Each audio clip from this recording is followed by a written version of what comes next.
Malta's role in the digital world economy. Malta has positioned itself as a focal point for business and trade in the digital era. How does regulation work as a means of attracting foreign direct investment? Dr. Ian Gauci, Kaleido Advocates. Stephen McCarthy, Malta Digital Innovation Authority. Ramona Azzopardi, WH Partners. Deborah Chappelle, Muscat Mitzi Advocates. Anthony David Gutt, Malta Enterprise. Moderated by Joseph Borg, WH Partners. Hi, good morning, everyone. It's really nice to see this hall full. We all recall the vibe we had in November. And I'm feeling, although maybe it's not as crowded as it was in November, I'm still seeing a lot of interest. I've just come from Consensus in New York, and there it's really picking up again. The vibe on blockchain and cryptocurrencies is really picking up again. So hopefully this year will be as good as 2018 and 2017. So let's start by asking a general question. Almost 1 year on from when the new regulatory and actually from 1 year on from when the new legislative framework in Malta has has been adopted. Have we lived up to the expectation that, and the title we gave to ourselves as the blockchain island? Shall I start? Yes. Okay. So, seeing all these people, this vibe, I would say that is part of the testament. This is the second year running, even for Malta Blockchain Summit. So, we're still there. Having said that, we proved ourselves as well with regards to other countries. When we went out with our legislation, other countries, even the European Commission, saw that it was something quite innovative. There was nothing on cryptocurrencies or quite little literature on that, more so on legislation. So 1 year down the line, Blockchain Island, we created a specific legislation. There were no directives. We were the first, a specific authority dealing with technology. We're seeing countries like Italy, France, looking at our model, adopting our model. Finland, okay? We saw as well ESMA changing their tech, saying, listen, this is something different. We need to legislate. We need to intervene. EBA, European Banking Association, same thing. So I would say that from a strategic point of view, we lived up to our expectation. One last thing, from the operational, the proof of the pudding is in the eating. And now the moment is ripe. So we're going to have the first licenses, and even in the background, that's a lot of work which is being done. Work on processes, works on private law provisions, because it's one thing having somebody have a license, blockchain island, but it's another thing sustaining an ecosystem. Steve, I don't know if you have any comment on this general question from your end. No, on the general question, I think, yes, we have lived up to it. Why? Because being in my position as a regulator, most of the operators would like to know the requirements that they have to do in order to apply. And so I meet basically with operators on a daily basis. And I can tell you that every single day I have an appointment with an operator, which is extremely encouraging. Further than that, we just yesterday increased the list of systems auditors approved, because we went for the road whereby instead of ramping up ourselves with experienced technical people, we accredited systems auditors which are outside there, which have the experience, which have the manpower and the international knowledge. So, yes, I would say that we're Steve, let's come to that later on, yes, and give us more information about that.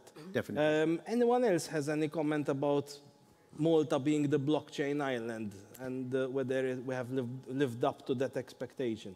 If I may, Joe, from a tax point of view, I think we definitely lived up to the expectation.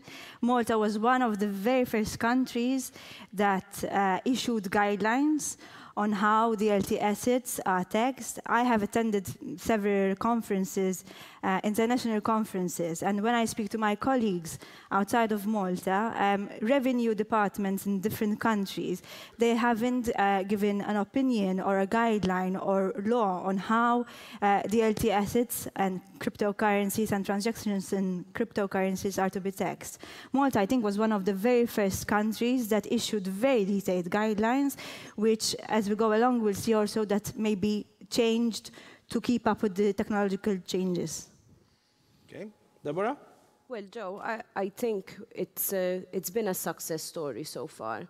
From my side, being a private practitioner and running one of the VFA agents here in Malta, we feel that the interest has continued, and from our side, also being appointed as VFA agents, we feel that is a step in the right direction. In fact, one comment I would have also is that initially, I believe, Ian, some couple of years ago, probably it was just 4 or 5 of us who were discussing blockchain on social media. And suddenly, I'm seeing everyone getting involved. And to be fair, I'm seeing a lot of competence as well. So initially, maybe everyone was trying to just get seen in the industry, but rather today, if you speak to people, they really know what they're talking about. So the fact that we have so many service providers as well that are knowledgeable is quite positive as well. We have auditors, as Steve was saying. We have we have lawyers, we have accountants that really understand this. And I think, as what happened with the gaming industry, again, sorry for making the comparison, but literally that is what gave us the edge. To close it off also from yes, also from a government entity point of view. I believe what we need to be honest with ourselves. There was a dip and we all felt it. On international level, it also affected the kind of operations that we've seen in Malta and the momentum. However, we're here today. We're here in numbers and in quality. I believe that the blockchain island concept is not just marketing or just words uttered by politicians. It's real belief, it's real building an ecosystem, it's real hard work from all of you, and also, I believe, Malta Enterprise included, to create an ecosystem. So I'm proud to say that we have had successful applications for our support measures in the past months. And today, in these days, we'll be able to meet many more companies, but also set up, we have already a number of companies that we have set up meetings for them to get to know other players in the ecosystem, players which might not be directly from blockchain, but coming from, let's look at AI or IoT, meetings with the health authorities, meeting with regulators in transportation, for example. So it's happening with its pace, but we're here with content and with value today. Fantastic. So, Steve, you were mentioning earlier on what the MDIA is doing. Can you give us a check on where we are, how it's shaping up, and what are the next steps now? Okay. No, basically, we just list the first systems auditors, and in the coming weeks and in the coming months, we will increase the list of systems auditors. It is important. Why? Because we have given some rigorous... How many system auditors are there? Systems auditors, we have approved 3, okay? And the target is that by the end of the year, we will have 10. Keep in mind also that systems auditors also engage with a subject matter expert. So in one particular audit firm, okay, they can have 2, 3, 5 subject matter experts. And why am I saying this? Because we feel that there's going to be an influx of applications. So we are already speaking with the systems auditors in order to prepare themselves. We're telling them, listen, come and increase the subject matter experts, because once there's an influx of applications which have to be audited, in order for them to be ready to cater for these applications, rather than seeing the applications coming in and then coming us with accrediting the subject matter experts. So basically, that is the way forward. What are we doing? Basically, there are two ways, either certification or issuing a systems auditor opinion. We're in contact with MFSA on a continuous basis. MFSA has decided that in particular applications, in particular platforms, they will only ask for a systems auditor opinion in particular. But in other cases, for example, in exchanges which deals with millions of dollars or every day, they might decide to come for certification directly for us. So it's twofold. When they come for certification directly from us, what's the difference? Basically, there's an important difference. What is it? First of all, we will ask for a systems auditor opinion just the same. But more than that, we also have within our law, within our guidelines, the appointment of a technical administrator with the use also of a forensic node. What does that mean? That means that if, for example, there's a platform which there is breach of law, you know, and it is technically possible, we can and we have the authority to instruct the technical administrator to switch off the component which is breach of law, where it is technically possible. Anthony, we always speak about regulation, but in Malta there are other incentives, and most of which are offered by Malta Enterprise. Could you please tell us very briefly how Malta Enterprise can help companies in this space? So basically, we normally talk about access to finance and money and grants, but we are realizing that there's a need of assistance also on two other very important formations towards an ecosystem, which is talent and education. So basically, I would like to just highlight some incentives that we have on these two particular topics. When it comes to talent, we have the highly qualified individual scheme, which helps individuals that, for example, if a company is looking at setting up base in Malta, and they have a CFO, a CEO, but they're looking for a chief COO, for example, and they need to import talent. They need to bring someone to complete that team. As Malta Enterprise, we administer this incentive that that particular individual can benefit from a personal tax of just 15%, which is obviously very conducive. There are other elements, for example, if you want to apply for a working visa, this is not something that we govern, but someone that is earning upwards than 35K can have a working visa if he's successful in 10 days' time. So that's another positive element. When you are training the people that you bring to Malta or talent that you find here, a particular other incentive can give you back to up to 70% of the costs on training. So those are incentives on training, let's say, and talent. We have seen also, and I'm very proud to say that both the University of Malta and MCAST are pushing, but we have also seen global players that are coming to Malta, global players in the blockchain industry, that are wanting to come to Malta, not just to have a software development arm, but also to train people here. So thanks. Watch the space. Thanks, Anthony. Ramona, briefly, because we only have 5 minutes left. Another important factor, and you have already mentioned it in your first intervention, is tax. But not just from a tax efficiency point of view. Everyone knows that Malta is a very attractive jurisdiction from a tax efficiency point of view.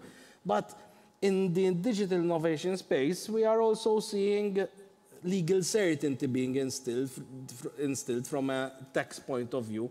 So what are the advantages of Malta from a tax point of view, not strictly speaking from a tax efficiency point of view? Okay, so you mentioned tax efficiency. I'm sure most of you are aware that Malta has a beneficial corporate tax regime. A beneficial corporate tax regime that is also backed by double taxation treaties and also backed by tax transparency, which our country signed through several treaties. So it's not just a corporate tax regime, but it's also backed by multilateral relations with other countries.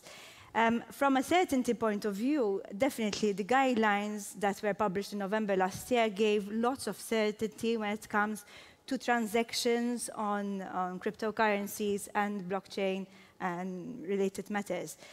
However, what we're seeing at the moment is that in cross-border transactions, some of the times we would need to cross-refer to our colleagues in other countries. For example, a simple example, for example, on exchanges and VAT, most of the time we would need to cross-refer to other countries to see how these are taxed in their other jurisdiction. And there, we still lack uncertainty.